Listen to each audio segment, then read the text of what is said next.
তো প্রিয় বন্ধুরা, তোমরা প্লিজ ভিডিও ধাক্কা দিও না, একটু দাঁড়িয়ে যাও। দেখো সামনেই পুজো আসছে, ঠিক আছে?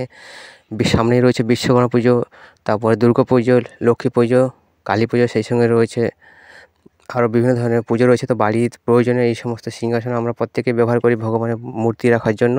তো আমি বন্ধুরা একটা কাজের সূত্রে কলকাতায় গিয়েছিলাম, সেখান থেকে ফেরার পথে আমার ভাই একজন থাকে বারুইপুরে।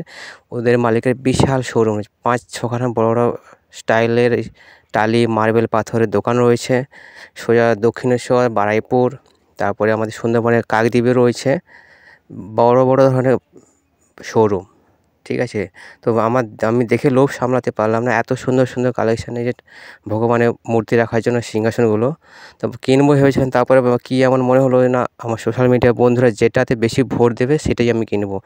কেন আমার একার চয়েসের চাইতে অনেকের পছন্দ যেইটা সেটাই আমি কিনবো। তো বন্ধুরা, যদি ভালো লাগে অবশ্যই কমেন্ট করো, কোন সিংহাসনটা সবচেয়ে ভালো সেটা তোমরা কমেন্টে অবশ্যই জানিও।